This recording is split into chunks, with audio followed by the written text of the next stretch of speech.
this week, the CEOs of Twitter, Facebook, and Google were hauled over the coals by a bunch of US senators. Yeah, I'll tell you one shocking thing about those three is, what's the guy's Twitter CEO's name? Jack Dorsey's beard. He's got a ridiculous beard. He looks like Rasputin or something. I think he looks like ZZ Top.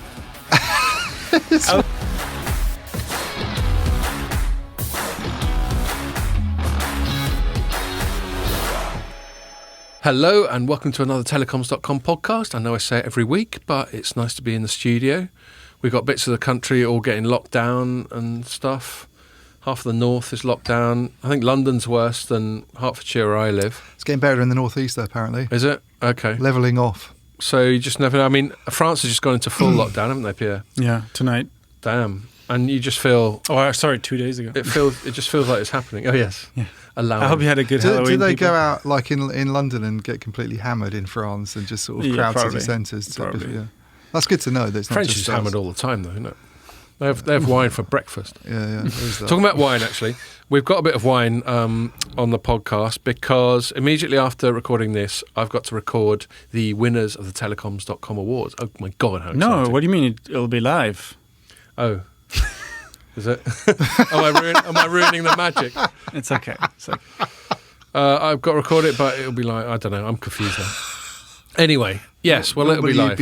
Let's pretend this is done when it was live. Dicky bowed up with your... I know, Pierre tried to get me to bring my dinner jacket in. I just couldn't be bothered. Sorry, Pierre. I know, at first I tried to bring your tux. Tucking into Then I was your like, jacket. fine, let's go down to the tweed and no. No, I just didn't fancy carrying it around because we always go for some beers after. Mm-hmm. Anyway. You could just have worn it.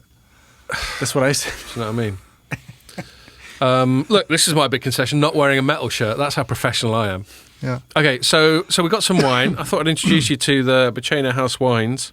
So I brought them along, ostensibly for us to sip while we do the awards thing, but we might as well get cracking, eh? God, yeah. So they're both Spanish. This one's called Saleta. I get these from the Wine Society. And they're good value because neither of them are Riojas, even though they're Spanish. And this one's got a little bit, the secret of this one's got a bit of Moscatel in it. Is it a bit more sort of stone fruit? Riojas are more expensive then? Well, it's just the best known brand. You know, you pay more for a Bordeaux than something that's in, wherever. Languedoc. There we go. And then here's the red that I keep around the house called Cruz de Piedra, which is a Garnacha and is from, I can't even see, somewhere near Barcelona, I think. And this is really nice. It's got a bit of that Rioja oakiness, but not too much. And it's sort of smooth and balanced and goes down a treat. A bit of I reckon leather. we should talk about wines more than it would be good, wouldn't it?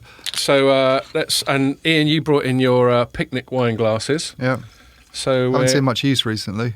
Well, there we are. We're about to resolve that. I thought we'd start with the white because A, it's still cold, and B, it's got less alcohol. What about than the the man over there? I know think we haven't got an he's extra being glass, sensible. but is he? Oh, Yeah. dear. That's not good. Okay, so that's enough time wasting. Apart from cheers, All right, Iain. cheers. No, all this maze of microphone stands that you got to deal with. Good nose. She's a beaut. I get peach, asparagus. Oh, I'm getting flutters of nut and... We don't need to hear about that. Leather. Yes. Okay. So what are we going to talk about? Oh, yeah, just to remind you that if you're watching this on the site or on Facebook or on YouTube, you can listen to it on iTunes, SoundCloud, and loads of other, and Spotify, and loads of other podcasting platforms. And we're going to chat about this week. So, Iain, if you're somewhere short of your normal supreme excellence, it's because you've technically been on holiday this week. Yeah, But pretty much. you've been dipping in. You just had a staycation in it. Yeah. But I'm going to test you and see whether you've been paying attention. See whether you've got a life. Mm-hmm. Because if you haven't got a life, you'll know everything that's going on. I do know quite a lot about the Nokia stuff. Right, so that's what we're going to start off with. Yeah. We're going to start off with Nokia's quarterlies. I think then we're going to move into a Scott bugbear, which is to do with social media censorship and specifically a thing called Section 230, which is a US law. And then we're going to finish off talking about Ericsson, I think, because they had an announcement at the start of the week and you covered that as well, didn't you? Yeah. So there we go. So I'll crack straight on with Nokia. So the top line with Nokia's quarterlies is that their sales were organic down about, was it 7%? Organic decline was 7%, Yeah. I think. Reported was about 3%. Right, okay. And so organic's adjusted for adjustments and all that sort of Yeah, thing. constant currency, basically, All I that. think, yeah. And so that's not great. That's not great, but, okay, fair enough. But then they also... So they got a new CEO. Is this the first quarterlies with was Pekka Lundmark? Yeah, he started is that his on... name? Pekka Lundmark started on I didn't write August. I didn't write a pure alpaca headline like we thought we might. I tried to come up with something and it was just a bit silly and contrived. It's forced. It was you can't force these things, No. I don't think. You can't force your Pekka. No. Anyway, if he gets re-elected to the board at some point, then we can have a headline that says something like Nokia keeps its Pekka up. There we go. But until that seems to be about the only headline. That's the only one I can think of. But okay, all right. But so that sort of dereliction of journalistic duty aside, so it's his first one. Yeah. And he also announced two other things. He downgraded the outlook. Yeah. And he announced a bit of a rejig. He did. Which is one of the reasons I got a laptop fired up, because Wade covered this for us and I've kind of forgotten. I can vaguely remember the rejig. Yeah. Okay, well, why don't I pass it to you and you can tell us. Yeah, so first of all, I have to say, I thought it sounded quite impressive. Okay. He did work at Nokia years ago, and then I think he's been at an energy company. Is it called Fortum? Yeah, that rings a bell. And then he's back now at hasn't been in telecom for a while, but has come back, has obviously been trying to get up to speed on what's going on. So he's not as, I remember when Ericsson CEO came on board there and very much described himself as a rookie, without telecom experience. Yes. And this guy's maybe less of a rookie, but he's not been in the industry for a long time and he's had to sort of get up to speed on what's going on, presumably, to some extent. I thought his delivery in the earnings call, it wasn't the earnings call actually, it was a session with reporters very early in the morning UK time that I remember joining. And I thought he was very slick, seemed to have a good sort of grip on what was going on. The thing that really stood out, CEOs come along and they want to make a sort of clean break with the past, don't they? And sort of show that they're trying to chart a new course sort of thing. So the thing that really stood out for me was this end to end, basically. This strategy that Rajiv Suri had. Sort of rejig. Yeah, and it's actually quite dramatic because the whole justification for Nokia, one of the justifications for Nokia buying Alcatel-Lucent back in 2016 was that they felt they were too mobile only. Right, and so now you can buy the full Monty. Yeah, they wanted to have all the sort of IP and optical and fixed line stuff that Alcatel-Lucent was really highly regarded for. And let's not forget Huawei can provide the full Monty. And that Huawei can provide. Yeah. So, and meanwhile, Ericsson's very much gone down this mobile only, let's be very focused on 5G route. Yeah, do you remember when they had their little strategic partnership with Cisco? That's just so hilarious. Yeah, I don't think anyone bought it at the time, did they? No, not at all. That was pre-Econ, wasn't it? I think that was under Vestberg, and that was a reach. Yeah, and the sort of the whole, so that one of the whole rationales for this, Alcatel-Lucent takeover was to have the sort of full spectrum of technologies to be able to products to sell to your customers, and they made a really big thing of this. I remember sort of meeting Rajiv Suri even in London and interviewing him, and he was still, this was a year and a half ago maybe, and he was still sort of banging this drum about customers want to buy end-to-end products. It's a kind of a good position to be in, to be able to sort of market the full range of range of tools, I guess, to a service provider. And pretty much the first thing Lundmark says when he gets on the phone with journalists is that's not how customers buy. There's maybe a 20% overlap between different areas.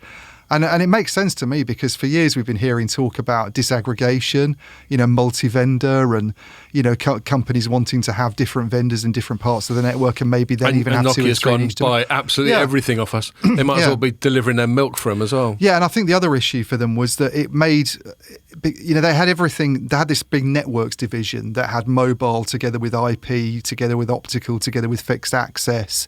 And it was quite...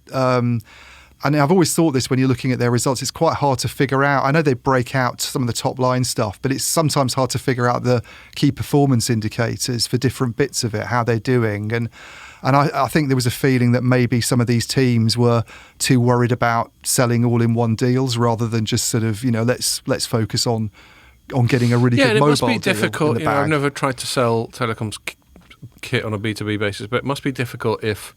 Not somewhere I've been before either, But, we write about it and we've elected ourselves expert gobshites on the matter. that, if the customer's going, to be honest, I just want a bit of help with my RAN at the moment, and you're sort of incentivized to try and sell them a bundle, it must be an active hindrance. Exactly, and I think that was what he was thinking. And so he's basically done. He's said we're not going to do end-to-end stuff anymore. He's broken that apart. So there's now a mobile-only part of the company, which is the biggest bit. I mean, that's almost half of Nokia's revenues is mobile access.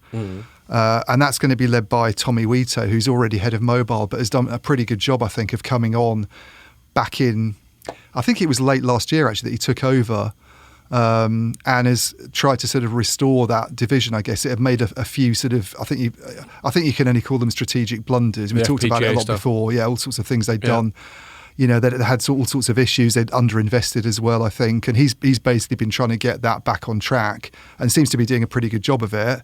And I think Lundmark's recognised that and kept him as the man who should lead mobile. But it's now this standalone division within Nokia where you'll be able to see, it's just one of the things he said, it'd be much more transparent to investors how it's performing, because you'll be able to see the numbers that are kind of broken out, and hopefully a lot more sort of key performance indicators for that part of Nokia. And then it's just going to be focused on doing the best job it possibly can. So one of the things that got widely reported, I think, by the mainstream press was he actually came out with this statement: "We will do whatever it takes to win in 5G, to lead in 5G." I think he exactly said. What does that mean? Well, I think one of the things he meant was, and it's almost like a copy of what Ericsson's done, is that, Ecom came on and emphasised the need for 5G leadership.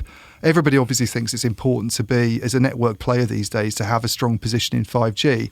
And at a time when Huawei's losing traction in Europe and there's an opportunity there to be grabbed, it would be, and that's as I said, that's by far the biggest amount of revenue that Nokia generates. It's absolutely critical for them not to fall behind in that particular technology. Especially as they've basically got tons of business almost handed to them on a plate. Yeah. And they don't want to be there with everybody sort of saying, well, we're mainly going to go with Ericsson and maybe even Samsung, and Nokia will give them a little bit. So, he's realised there's an opportunity there. They've underinvested. Things are getting back to where they should be. But I can see, and this is why one of the reasons I think so. The big news as well was that the share price went down a lot. Yes, it did. And I think one of the reasons was about 18%, I think, or 17 or 18. It might have been about 17. I'm not sure what it was at the end of the day, but that's a big dip. And there's a couple of reasons. One is he lowered the outlook for this year, but he also gave a fairly sort of low forecast, I think, for 2021. Operating margin 21's going to 7 to 10%, which is lower than Ericsson's looking at. And I think one of the reasons is they just want to start investing more than they have done. I mean, if you look at Nokia's R&D spending over the last few years, it's the only one of the big vendors where it's been going down. Now, they have said they're investing more in 5G. That's the area where they're pumping more money in, and they've almost sort of ring-fenced that. And this is the other thing. So the breakout will make it obvious how much they're actually spending. People can actually see that. And knowing that people will be able to see that, I think they're obviously going to have to commit a lot more to R&D in 5G than they have done. So it's almost like he's burning that bridge. I think he's basically saying we need to. I can see R&D going up quite a lot at Nokia because and he's going investors. I'm afraid that margin's going to be screwed for a bit. And this is almost exactly what Ecom did when he came on. He spent a lot more on R&D. It was a lot of pain at first. Actually, we were raising questions about whether he got things right. Does he have a clue what he's doing? I remember sitting in podcasts and talking about it and. He's done a pretty fabulous job. So he's almost kind of doing what Ecom's done on the mobile side. Yeah, I think so. Because the basic thing, I think we might have spoken about it recently. The basic corporate turnaround thing, which seems best practice. And let's not forget, Ecom was a sort of like a top table sort of VC type. Yeah. Before that. And you'd like to think that you don't get to that VC top table without knowing just the fundamentals of how to run large organisations. Yeah. But, put it into words that I can understand is before you do anything else, you've got to be in the black. Every quarter, you've got to turn some kind of profit. Yeah. As long as you're panicking about loss and you're building up debt, and as national governments show, as you build up debt, you then end up spending more and more of your working capital on servicing that debt. And it's just your classic debt spiral situation. So that's the first thing you've got to do. And you've got to sort of downsize and streamline and all these other little corporate euphemisms that come along, because that's by far the most efficient way to get back in the black, isn't it? Yeah, we'd all like to sell more shit. Yeah, but if we're not, then we've got to get rid of people until we're back in the black. Yeah, and I think that's and then build up from there. The restructuring's obviously aimed at that as well. I mean, they said simplification. It'll make things. Whenever people say simplification, it's one of those sort of euphemisms they throw out there. I think for probably more job cuts and more streamlining. And I think there was that was implied. I think it was implied, wasn't it? Yes, and so the other divisions. I mean, before we move on, maybe, but the mobile's been carved out into one unit. Then the rest of networks is basically those Alcatel-Lucent parts that they really wanted to get hold of. So IP and optical and fixed are sort of their own division as well. And then he's got this new unit which essentially combines enterprise, which has been a real high-flying part of Nokia for the last couple of years, ever since it was kicked off, with the software division, which didn't have a very good quarter, actually, software. It really sort of came partly off the rails after doing quite well earlier in the year. I think it's been hit worse by COVID, oddly enough, than other parts of the business. But those two are going to be combined, and it's basically been rebranded Cloud and... I can't remember the name of it. Something like Cloud and Software or something, that unit. And then Nokia Technologies, which is the licensing and patents business, is basically exactly the same. So that doesn't change. That's just patent trolling. So it's kind of separating things out in a way that they've not done for a long under Suri, because they had this whole end-to-end approach. And I think it's quite a big change. I think it's a big break with the Suri era. Is it a sort of positive move?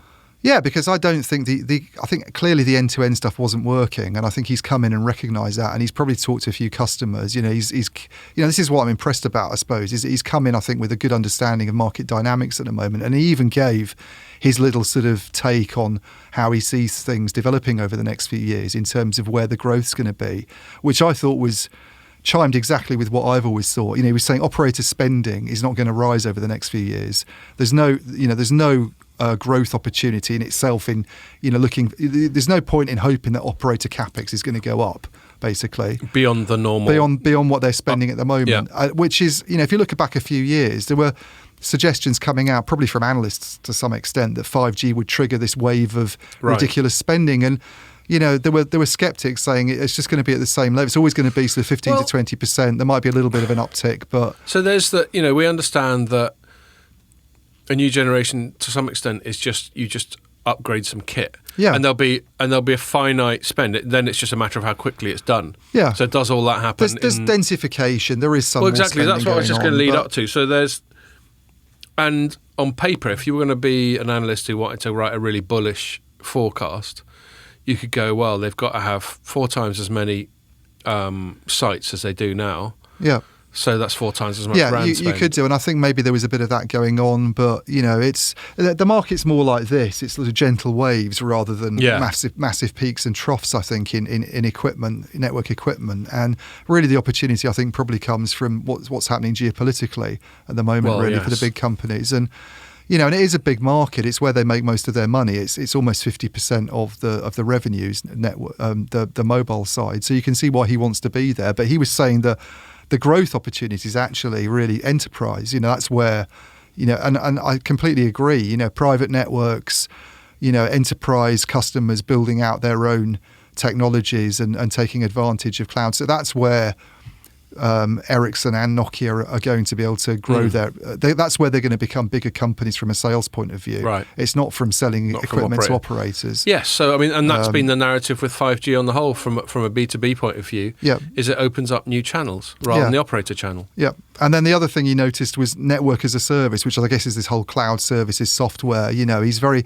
you could argue that Nokia perhaps has been a bit more aggressive on the whole Open RAN thing, virtualized networks and moving to those different models and ways of doing things. They've probably been a little bit more aggressive and on that than I think Ericsson has. They've sort of seen it as an opportunity, perhaps because they're smaller and they see a chance to disrupt. So, he was very sort of aware of that going on and the importance of sort of playing into that as well. So I think he's, for a guy who's not been in the market for a few years and has come back in from an energy company, and he gave his little take and said that, and this is how we're responding to it initially. I was quite impressed, and then I think they've got a capital markets day in January, I think, when they're planning on providing a lot more. There was only so much said. I mean, the they didn't even have their PowerPoint up. They didn't have PowerPoint. There's only a little bit said, obviously. There's the structural changes. There's the end to end to end. But there's going to be a lot more detail, I think, coming in January about what they're planning. And, you know, they didn't say anything. I mean, I think there was speculation over the last few months about divestments, you know, and selling bits of the, you know, I guess if you think that they are saying we don't think end-to-end's the right approach anymore, that does then open opportunities to start flogging bits of the business. You know, you could then say if you're putting all the mobile stuff here and you're putting all the IP and optical stuff here, all of a sudden it makes it easier to carve out one of those and flog it. This takes me back to how Nokia flogged its way to becoming the company it is now. So when I was writing about Nokia a lot and when it basically fell off the perch because it was primarily a mobile phone company, let's not forget. Yeah. So, you know, when I first started becoming an analyst, which would have been like almost 10 years ago, I think, Nokia was number one handset company, both in terms of feature phone. We still spoke about feature phones and smartphones back then, and they were kicking ass on both. We got those classic old feature phones that everyone remembers playing Snake on and stuff. Yeah. And then you had those tiny little things. I mean, that's those little fellas that game as well. Yeah. And you know, and those things were durable, and everyone joked they'd survive a sort of nuclear war and all that sort of thing. Yeah. But then you had their Symbian smartphones, which before iOS and Android came along was the dominant smartphone platform. And so they fell off that perch. You know, they were top of the world 2007. By 2010, their smartphone side of things was fucked. Yeah, that's pretty radical, isn't it? It is. It's incredible how things can move. And you know, they were in denial for a bit. I remember writing some stuff when I was at Hexus. So this is pre-becoming an analyst. This had been about 08, 09. About, I remember going to Nokia World in Excel, and there are all these sort of defiant Finns going, why has everyone got a problem with Symbian? Yeah. And it's just like, well, Symbian's fine until you try iOS and Android, and then it's shite. Yeah. You know, it's called disruption, son. And anyway, and then when they finally sort of woke up and smelled the coffee, they did a reorg where they split Nokia into 4 distinct chunks. There was the handsets bit, there was the networks bit, there was HERE, which was their acquisition of Navtech. Stuff, is that? Yeah. Of what? Mapping. Yeah, Navtech, I think, was the acquisition. Yeah. They spent an absolute ton on Navtech. Yeah. And then there was Technologies, I think. Yeah. And so they sold HERE to this consortium of German car makers. They sold the handset bit to Microsoft, which just went Pete Tong for Microsoft. I remember writing about it here that they actually wrote off the entirety of that acquisition, about 20 billion or whatever. It's like a nice one, Microsoft. Although I wish I bought some Microsoft shares. One of the worst ever acquisitions. Yeah. And they've done plenty. Yeah. But their share price has gone through the roof, man. Anyway. Yeah. And so then they were left with the networks plus the technologies bit, which we both agree the technologies bit is just standalone. Yeah. And there's just all this IP from Nokia back in the day that continues to have residual value as per the HMD smartphones and all that sort of thing. And then they thought, okay, well, seeing as we're primarily a networking company, let's go crazy and buy Alcatel-Lucent. I think it's hard to view that. How long ago was it? Like 2016. Right, 4 years ago. I think it's hard to view that as an M&A success. Do you agree? Yeah, I don't think it's the disaster that the Microsoft purchase of the phones business was. You know, it's not like well, it's not as much written off, but in terms of the size of the acquisition compared to the size of Nokia, it's worse. Yeah, I mean, if you look at Nokia's share price over that, I think it's come down massively since before that acquisition. And you know, as I say, one of the reasons for them buying that is that they thought they needed a broad array of stuff basically to compete at the top level against the likes of Huawei, and it hasn't really paid off, has it? In that respect, you know, they've struggled with integrate. I mean, one of the reasons actually that they've gone awry in the 5G market is not just this whole FPGA stuff, you know, using pricey chips rather than the cheap ones that rivals were using. It's also because apparently they were struggling with the integration of the Alcatel Lucent Nokia business. Integration is always a bloody headache with stuff like this. And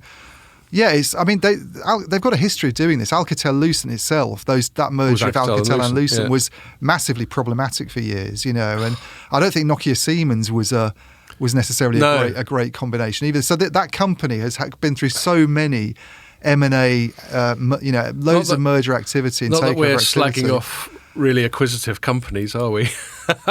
But big deals often don't work out very Yes. well. It's very rare that you see a big deal sort of. Yeah. You know- Well, I'll say that for our acquisitive company, that they're a bit more like sort of bits and bobs, like you guys. Yes. No offense to. Yeah, I mean, you we're guys. not like a mega takeover, are we? But those existential M&As. So it's funny. There was a real sort of overlap because I wrote this week. I wasn't intending to talk about it, but I'll go off on this tangent quickly about a company called AMD buying a company called Xilinx. Right. I sort of clocked that while I was at Brighton getting rained on. And there's two reasons why it overlaps with this story. One is that Xilinx is the inventor of the FPGA. Yep. So there's the overlap there. And then the other one is that back in the day when telecoms wasn't my core beat and sort of more tech and semiconductors were, I was covering AMD buying a company called ATI. And AMD made CPUs and ATI made GPUs, graphics processing units. And there was a very similar narrative about synergies and end-to-end and all that crap. All this stuff that looks great on PowerPoint when people have decided. I mean, for some reason, execs just have a hard-on for just M&A. They just love it. Yeah. That's what being an exec, that's what they... Well, it's like what they get out of bed on a Monday right out for. the sector, Royal Bank of Scotland, buying ABN AMRO. Yeah, that's they just one of the love reasons it. why they absolutely went love. Yeah, I think it's just buying stuff. I think it's not too dissimilar to them going into a showroom and buying a Ferrari or something. They just love buying stuff. It's kind of a big stamp of what you've done with the company. Yeah. It's like building a big expensive railway line from north to south that has absolutely no purpose whatsoever. Yes, to pick a random as example. a politician, you can go, "Oh, I did Look at me, HS2. that's my legacy." It's That's a lot my of that legacy and ego. and all white this elephant stuff. type stuff, basically. Yeah. And that was a nightmare for AMD because the presumed synergies of being able to provide both CPU and GPU weren't there because, again, this is what the customers were buying. The customers being laptop makers and to some extent server companies. People weren't saying what we, HP or Dell or Acer or whoever weren't saying what we really need is to be able to buy the CPU and the graphics card from the same dudes. Yeah. There was no pain point there. Well, and obviously, Rajiv Suri, I mean, I'm sorry, but he hadn't really done his homework, it seems, because if this guy's just come along and said only a fifth of deals have any kind of overlap at all, and what's this? then he what's going completely on? misinterpreted what was going on, didn't he? And because this was his big thing about it. Exactly. So I think they get blinded. I think they like mobilise. They get to a certain stage where they smell blood in the water and I really fancy a bit of M&A. But maybe there's now a bit of a, it's interesting that the guy who's leading Ericsson at the moment has come along, and he'll probably be remembered as a guy who, I mean, we don't know because his tenure's not over and who knows what might happen over the next few years. But I think we can all agree he's done a really good job in the last 3-4 years that he's been there. No complaints. And he's not done anything fancy. He's sort of sold a few things. He said we need to invest more in 5G and we need to sort of focus on some areas that we didn't do before. He's made a couple of small purchases, Catherine, an antenna company, and the kind of targeted things. Steady. But he's not done any of that. I mean, I remember his predecessor, Hans Vestberg, he seems like a big sort of swinging dick kind of a guy, was out there sort of buying all sorts of shit. And he had to sort of undo that. Yeah. And you look at some of the other M&A that Suri did, like buying into... a sort of medical wearables and that kind of stuff. I can't remember the name of the company. Withings, something like that. That's it. Yeah. Healthcare type stuff. Yeah, Withings or whatever. Yeah, I haven't quite reached Biden levels yet. And I was actually chatting to someone who I won't name, but they said they know him, and they said he's just not with it. Yeah, he's just away with the fairies. Yeah. Anyway. Well, he probably won't be president for long. It'll be Kamala Harris. So. That's all going to kick off next week. That'll be interesting. Our next pod, talking about America. God, it's soon. Going mental. It's on the next Tuesday, man. Bloody hell. Or as you're watching this, it's tomorrow. Anyway. Okay. Yes. So they bought Withings, and then within about a year or two, they were flogging it again. Yeah. So there's just a lot of misguided stuff. And then you think, look, as you were just alluding to, there's nothing wrong with rolling the dice. But if you're consistently rolling the dice and then it was demonstrably a bad move, sooner or later you've got to start to question the judgment of your M&A strategy. Yeah. Anyway. But I mean, going back to Lundmark and everything, I thought he gave a good account of himself, and I gave think good quarterlies. He did, and I think he cannot be blamed for what's happened with, for instance, a couple of things we didn't mention, and which I think also had a bearing on the share price movement, although you'd think it maybe was factored in first, but they did lose this big deal in North America with Verizon. Yeah, shock horror. Yeah. I was thinking that. It's because I was trying to remember who he was alluding to, and I was thinking, of course, it's Verizon. So Which is where the they never really said we've lost a deal, but Verizon gave a huge contract to Samsung. Exactly. I think it was perceived that Nokia was assumed losing out there, and that seems to be a confirmation. Yeah, and then one of the things that Lundmark said in his sort of little précis to the earnings was loss of business with a big North American customer. Yes. Is going to have an impact on market share next year. So none of this looks very good. They've left China, which Ericsson hasn't, which is the growth market in 5G. Actually, that's the one that is growing. Where Ericsson got all its wedge, and that's where Ericsson did so well in its quarterlies. That's what, and so Nokia's not competing for 5G RAN in that market. And then they've got this market share number they keep throwing up now outside China. What their market share is, which is 27%. They're going to end the year at 27%, but it looks like it's going to go down next year because of what's happened with Verizon. So yes, he needs to sort of restore this. This sense that they're not on the back foot all the time, that they're not kind of on a perpetual slide. Well, I think also, and I'm going to move it on after this, not to try and cut you short, just because we've done about half an hour on it. Yeah. He needs to draw a line in the sand. I think a new person coming in, again, from my position of zero expertise about being the CEO of a large company, but as a commentator, I think when you come in, you got to sort of make your mark to some degree. We're getting into sort of football manager territory here. Yeah. Yeah. Bring in the spine of your team. Tommy Witos is like star striker, perhaps. A sort of solid Northern European defender, maybe a bit of Mediterranean flair up front. But I think as much as making a mark, I think you've got to draw a line in the sand and go, okay, that's where we are. And I think one of the reasons their share price went down is he probably deliberately.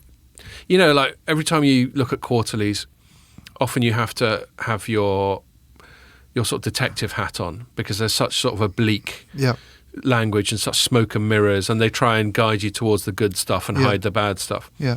And I don't know why they bother, because surely.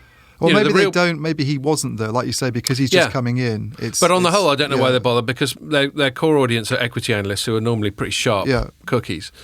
But I think maybe just he didn't do that and just got it all out there and went, share price is going to do what it's going to do. If it's going to go down a fifth, there's only one way it's going to go next time round. Well, quite. And I think that's very sensible. Let it go down perhaps too far. Yeah. Because next quarter you can go, look. Yeah. Things are picking up. And there's a lot of positive things about Nokia at the moment. I mean, I think they are. I think, under Wito, who's the head of mobile, they have made a lot of changes that are starting to pay off. They've won deals. We've talked about this before in Europe recently. They've won some encouraging deals. And I think if they can get the sort of R&D investment stuff sorted out, and maybe there's some margin pain to suffer at first because of that, then I can see them being competitive again and challenging Ericsson for business. There's all this Huawei work that's going to go. Let's be honest, Huawei's finished in Europe. Let's say it again. Yeah. And and that's a huge amount of work for the Nordic players to get. And it isn't going to go to Open RAN in the next few years either.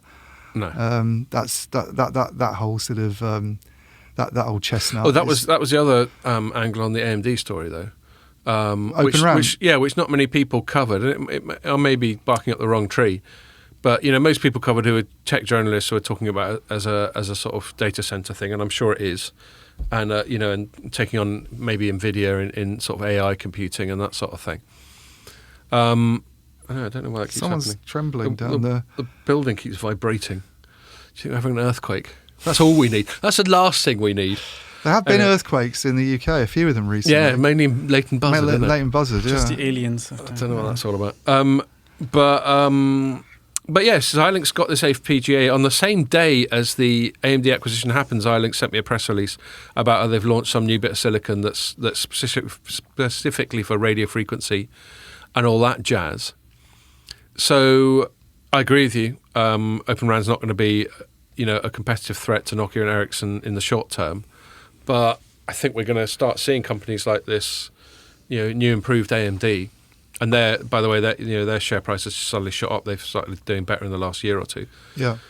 Intel keeps trying to get me to chat to them about all the great stuff they're doing. I just can't be bothered. I get that as well. Yeah, no offense. If you do if you start Intel, if you start kicking some ass and selling some units, but I'm just not interested in talking to an exec to tell me what they're gonna do. Yeah. You know, if they suddenly start being a disruptive force in telecoms, then we'll chat. Till then, I don't want to see a PowerPoint on the matter. Sounds harsh. You tell them, Scott. Well, I do. Well, I tell their beleaguered PR representatives who've got the thankless task of trying to get me to turn up to stuff. Anyway, so yes, so that's I think smart move. If he's deliberately getting all the bad news out early, that seems like a strategically sensible thing to do. Okay, moving on. Should we top them up? Yeah, it's about time. I think. Shall I think so. Just negotiate the? Do you like this white? It's nice. Yeah, Mm, I'm not normally a huge fan of white wine, but it's all right, isn't it? But it's fruity without being sweet. Pierre's like he should definitely try some because Pierre's otherwise like, he'll listen just to these English talk about wine. I love your reviews. Yes, it'll be more of a bourbon man, isn't it, Pierre? Okay. More of a pale ale man, I think. I don't discriminate. Yeah. Yeah. I'm Anything sure but you know your Sambuca. wine. Do you like? Oh God, yeah. Do you think? I mean, like when you're at school, just everyone just learn about wine as well as like biology and maths and like Horticulture's like 2:30 to 3, fine wine Yeah, and cheese. Yeah. and cheese. Yes. Okay. That's today. That's this week's xenophobia dealt with. Cliches. Yes, exactly. He's so long suffering. I was joking when you weren't here, Pierre, that one day we should have a camera sort of panning to you, looking absolutely gutted at me being a dick about France. But then I'd probably get sacked. Anyway, so let's not do that. Section 230. So yeah, this is a bit of a Scott bugbear, not very telecoms-y, but Is this what you want to call the section? The actual? yeah, let's call it Section 230. Okay. Yeah, it's a bit obscure, but there we go. Sounds like a something to do some with free random speech. site somewhere. Yeah, it all sounds like a nut Testing. home, doesn't it? Yeah. He's been Section 230'd. So this week, the CEOs of Twitter, Facebook and Google were hauled over the coals by a bunch of US senators. Yeah, I'll tell you one shocking thing about those three is what's the guy's Twitter CEO's name? Jack Dorsey's Dorsey. beard. He's got a ridiculous beard. He looks like Rasputin or something. I think he looks like ZZ Top. I was going to say he put a suit on, but Jesus Christ, he could have trimmed. Do you know what I It's mean? awful. His hair just- was all crazy around the back. He and all. really looks like someone who's been sleeping in a gutter for a few days. I actually think he's one of those people who's so rich that he's sort of gone full circle and spends half his life like in the desert in the lotus position. Yeah, well, he only eats food once a day, doesn't he? as well, He's and got weird things they like start that. getting into all this stuff. Well, I think they start getting worried about mortality sort of unhealthily early. Yeah. Well, they're the kind of people who'll Like go Steve into Jobs just used to cryogenics, eat won't they? mangoes and shit. When it becomes available, freezing their brains or whatever. Exactly. Yeah. You know, It was obviously it was apples. It was Steve Jobs. No, it was for real. it literally was. Yeah. Too good. So yes, no, definitely ZZ Top weirdo Dorsey was quite funny on that. But the reason they got on there, and actually, you know, these things are always just a pathetic spectacle, because you think, okay, this is some important stuff which I'll get into in a sec, the actual substance of the law. But then these senators, all they do is grandstand and posture. And like the one that went viral was a senator called Ted Cruz, who was once a Republican candidate. And he just gave Dorsey a really hard time and went, who the fuck do you think you are? Who voted you in? Yeah, who voted I you in? created a company. What do you mean? Exactly. And he also completely missed the point. He went, you know, he went sort of, who are you to decide what people can see? And Jack Dorsey, I actually thought it was funny. Jack Dorsey looked bored. It's just like, you're not saying a single letter that I didn't expect you to say. You know, he obviously will have prepared well. Yeah. And he's going, well, who do you think you are telling people, you know, and he was just, it was a very crude, top-line sort of populist pitch. And, you know, and Dorsey's obvious answer is, I'm not telling people what they can see, I'm just telling what they can see on Twitter. Yeah. And, you know, and if Cruz hadn't just been trying to play to the gallery, he could have drilled down into that and then got into the, well, actually, Twitter is the public space to some extent. Yeah. It's the streets. Yeah, it's Town the public square. Exactly. It's the hood. But he didn't, and that was just all a waste of time. And it's just a reminder of why politicians, you know, we got to have them. But But Dorsey actually said, I'm telling people what they can say on Twitter. well, No, I can't. I'm not quoting him verbatim at all. And to be honest, I found Ted Cruz's posturing so tedious that I didn't even finish that brief clip that I embedded in the story that I put. Yeah. That's thorough. Yeah, do you know what I mean? He might have just suddenly got his kit off, or started playing Sharp Dressed Man or something. But yes. But the serious point that Cruz should have done, if he wasn't a politician and just interested in getting little self-aggrandizing sound bites, was Section 230. So Section 230 is a bit of the US Communications Act that says if you're a platform, then you're not legally liable for the content that you host. And obviously, without Section 230, things like Facebook and Twitter and YouTube couldn't exist because it's not in any way practicable for them to edit in real time. You look at the bouncing backwards and forwards that especially happens on Twitter, which is the most real time of those platforms. Yeah. It's just not possible, even with an army of thousands of moderators. Yeah. And AI gets it wrong, and also so they have to put in algorithms and AI, Yeah. and that gets it wrong and just looks for certain keywords. Well, it says there's a story recently about it taking something out of the Declaration of Independence, I think, that made some dodgy references and in context, obviously, but it just got rid of the whole thing, and it was actually a reference to the Declaration of Independence. So AI is obviously not. It's a reminder that AI is nowhere near what some of the sort of utopian or dystopian people think it would be by this stage. And so they need that protection, and I completely concede that point. The problem is that they're abusing that protection because they're increasingly acting in an editorial capacity. Now, you could say they've got to act in editorial capacity because they can't just let any old shit go up there. If something's illegal, they've got to take it down. And that's, I'll actually, I'm not going to get ahead of myself. But what they're increasingly doing is censoring on apparently partisan grounds. Now, I'll admit that I've got perhaps more of an accommodation for the right-wing conservative side of things than a lot of people in the tech sector who tend to be a bit lefty for reasons that aren't actually that immediately obvious, but there you go. But sorry, go on. I mean, it seems like they think they're already subject to it. Why are they editing so much, and why are they taking things off? It almost seems like they are subject to it anyway. Well, there's two or three reasons. The main reason they edit is because of advertisers. Yeah. That's the great unsaid thing. But, every now and then you get this, God, I forgot what they call it, something Adageddon. No, it's not that. Anyway. QAnon? No. Not QAnon. Oh, that's a funny one by itself. I can't remember what it is, but it's an internet word they use when every now and then YouTube cracks down on dodgy opinions. Right. Or even contentious opinions. But basically you get advertisers like big, blue chip companies going, your algorithm served up our ad next to this sort of ranting maniac. Well, this happened a lot recently with Facebook, didn't it? Where they were boycotting Facebook because it refused to take a stand on... adpocalypse, that's it. Sorry. Yeah. Carry on. I was just bringing up Facebook because I remember there was that whole incident recently when a whole load of big brands like Verizon and Starbucks and Ben and Jerry's ice cream and a lot of virtue signalling corporations decided that they were going to boycott Facebook for not doing the things that they wanted it to do in terms of what it was publishing, and that was all promoted by a politically. I wrote about this a very politically aligned organisation. It was just pathetic they were going along with it. Yeah, that went away really fast, didn't it? Yeah, well, it does. All you got to do is stand up to them. It's just a great big bluff. It's basically people coming up to you going, Pierre, if you don't do what I want, you're racist, and you going, well, I'm not going to do what you want.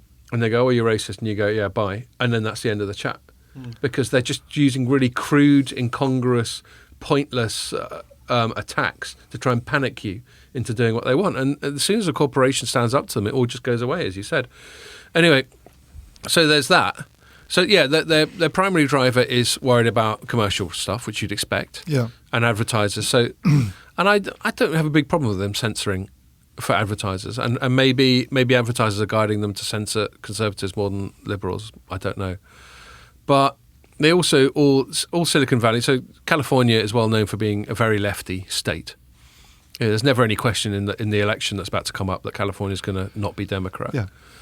And then San Francisco is about the most lefty of that, and Silicon Valley's about the most lefty part of San Francisco. So these are pretty lefty people by corporate culture. And that sort of percolates through. I don't necessarily think it's a sort of moustache-twirling thing at the top where Jack Dorsey gets together with Mark Zuckerberg and I've forgotten the name of the Google dude. And they all say, how can we pervert the course of democracy and control society? But it just percolates, just like with the BBC. It just percolates through the whole culture. Yeah. And so anyway, so there's lots of evidence that they are censoring in a politically biased way. And that's where these people like Ted Cruz and Tom Cotton and some other senator whose name I forget, who's been quite proactive on all this, are going, well, that's quite enough of that.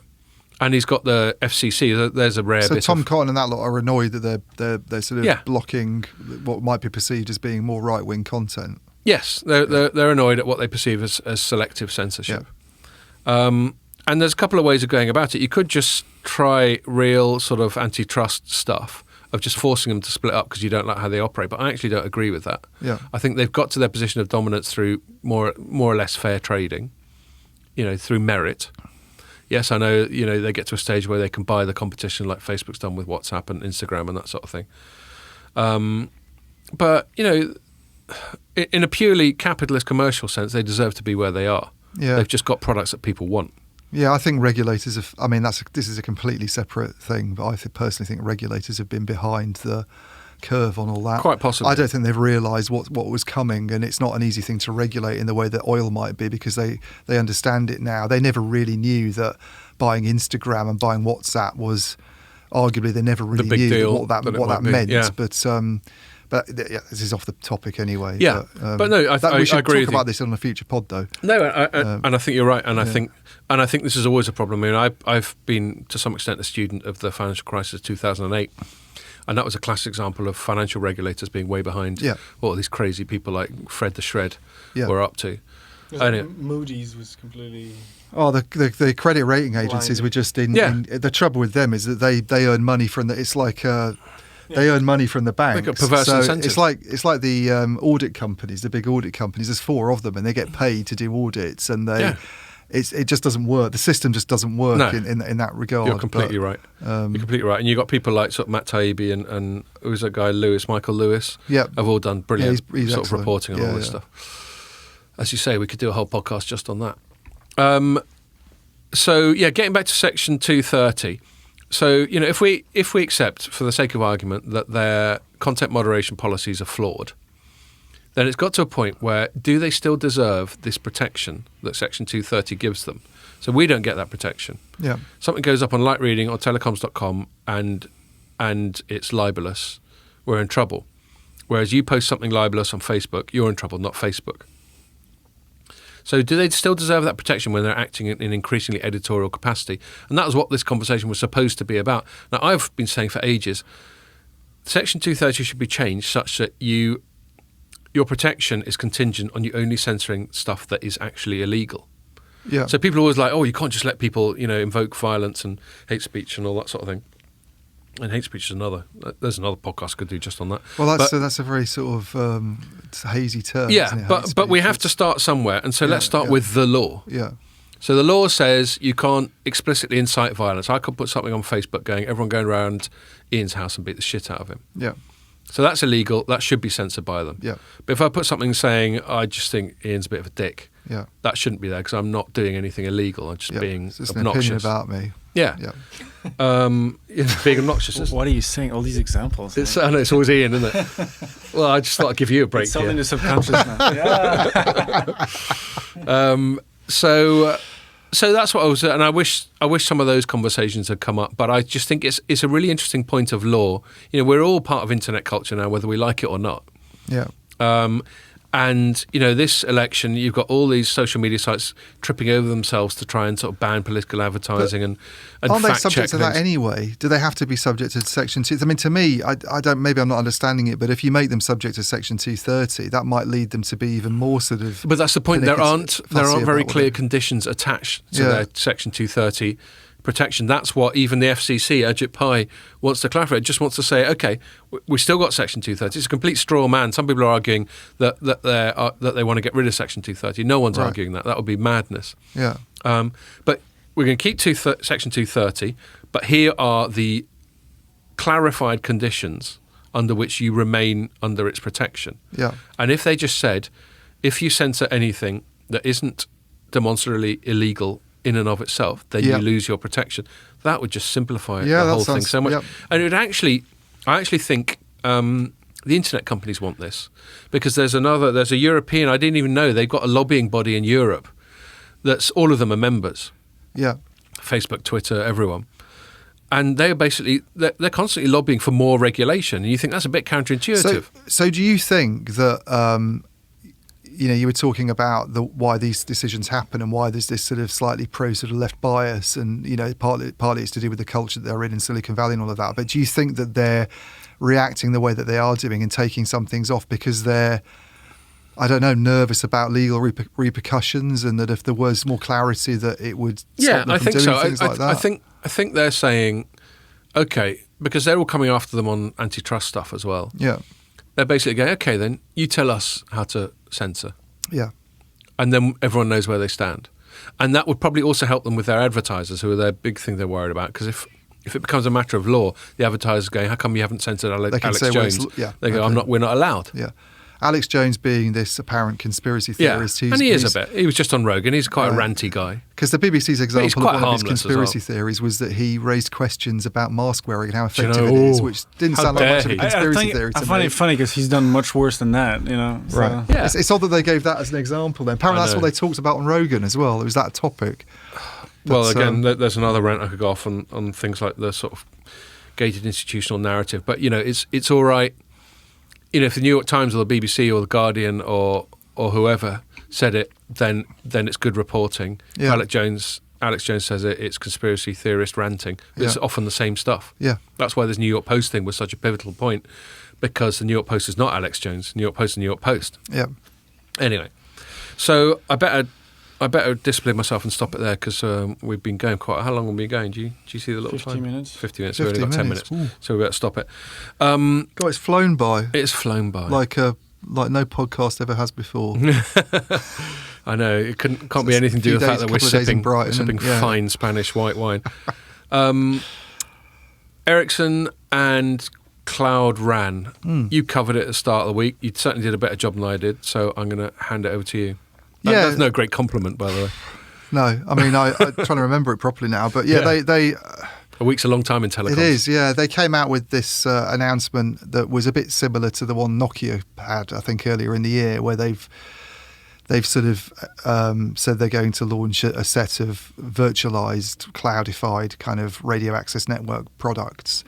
And what does that mean? I mean, it's all to do with the baseband part of the network, basically the signal processing part of it. So, at the moment you have heavily customized stuff that, is dedicated equipment that runs, software from Ericsson, and, they kind of flog they sell everything. They sell the system, and, service providers use that, and it works out very well. It works effectively, and Ericsson's made a lot of money from doing this for years. So what they're talking about moving towards is a kind of disaggregated approach where you'd, in theory, I think, in future be able to say, buy Ericsson's software, but then take a sort of standardized x86, bit of kit maybe and run AMD it off that. Maybe from someone else.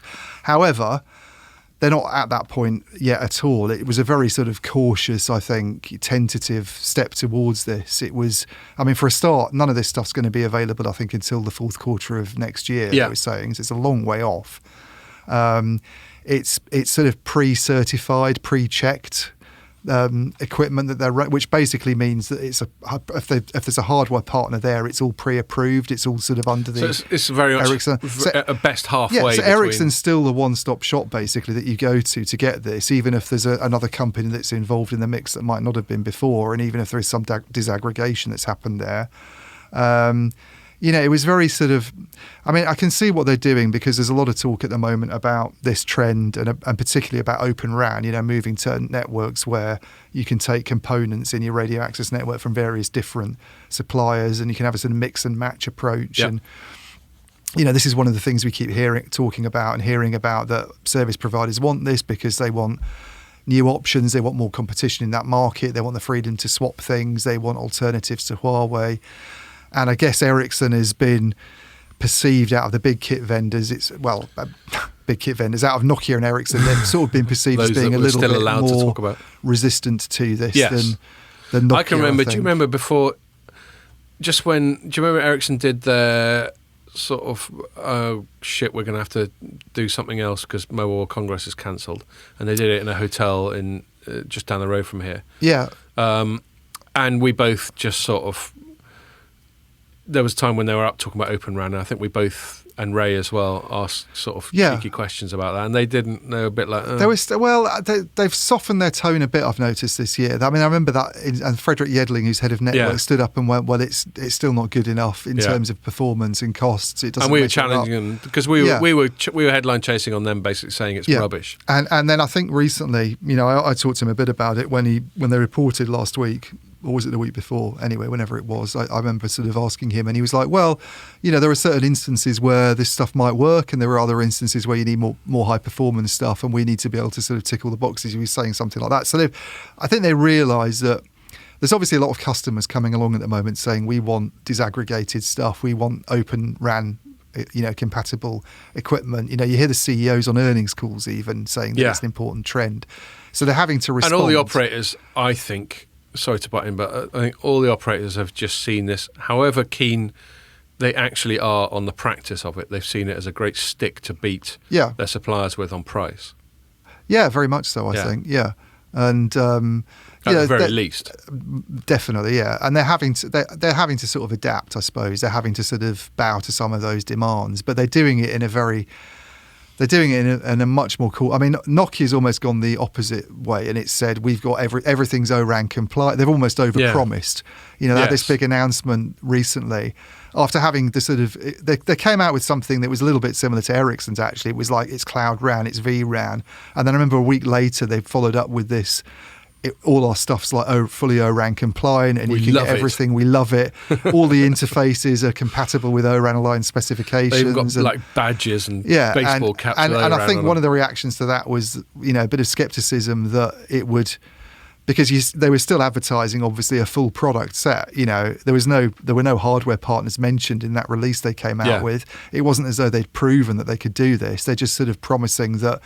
It was almost like they're saying, come along and buy everything from Nokia, but if you do want to sort something out in future, it's O-RAN compatible. So, and people are. I think there's still a bit of skepticism about that, and people aren't fully convinced. Ericsson's been a lot more cagey about all of this. Been a lot more sort of worried, I think, potentially, but a lot more sort of hesitant about it, and that came through. I mean, they made a big deal of this announcement. It was all under embargo. I mean, we had to sort of sign. They were like pre-briefing you, like pre-briefing. Before, please don't sort of say anything about it until Tuesday. And I mean, it is. I think it is important in a way, because I think if you go back a few years, no one would have perhaps anticipated something like this happening so quickly. And the market's really changing very fast now. It's really evolving at a fast pace. Yeah, but especially they're obviously.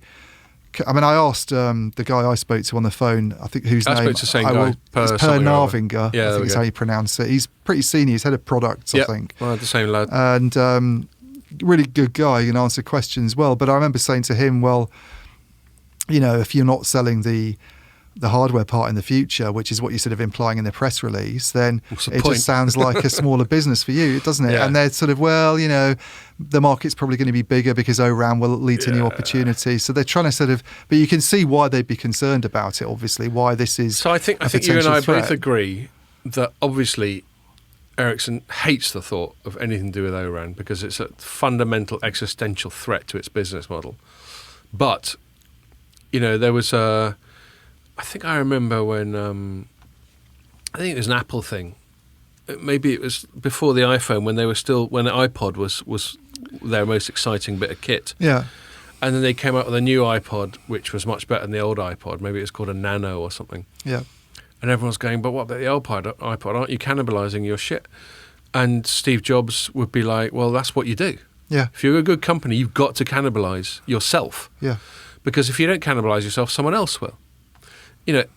Which is actually such an obvious thing to say that it's almost ridiculous it has to be said. The only way your stuff isn't going to be obsolete is if there's no progress. And in tech, of all places, there's obviously been constant progress. So you've got a choice of you making your own stuff obsolete or someone else doing it. Yeah. The dilemma that Ericsson's got is it's more comparable to something like Kodak. Yeah. So did you know that Kodak had a lot of the original patents for digital photography, but they didn't use them because they had so much invested in film, and in the end, other people came along.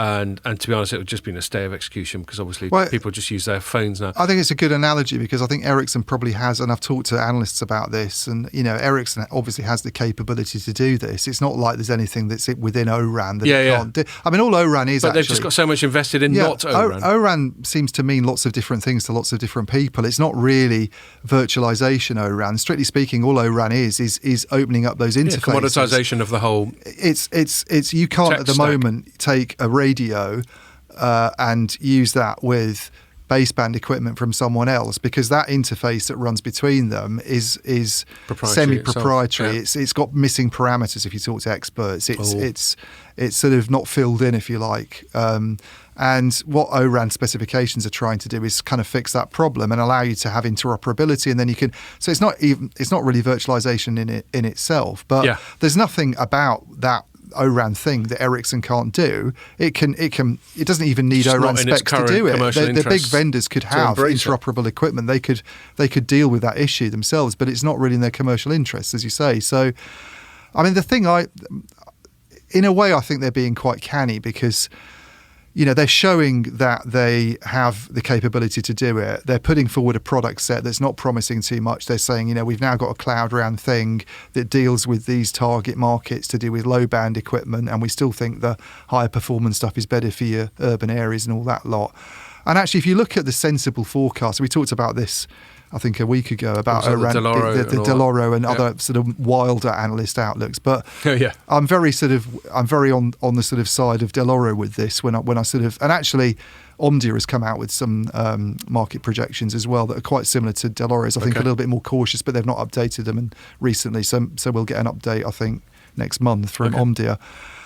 It's probably going to be in the next 5 years. You're looking at O-RAN being a sort of 10% share of the market, perhaps, I think is a sensible way of looking at it, which is a big thing. I mean, if you think at the moment, this market generates about $200 million annually in a radio access network market that's worth 30 to 35 billion. Right, so that's tiny. A drop in the ocean. So for it to go from there to 10% in 5 years is a big ramp. And if you extrapolate that curve. But it's still not going to be the main thing by then, clearly. We're still looking at Ericsson, Nokia, minus Huawei in Europe, being able to sell a lot of dedicated equipment and do things the traditional way. But they've also got to get ahead of the game. But they have to get ahead of the game. They've got to not be Kodak. Yeah. Because who knows?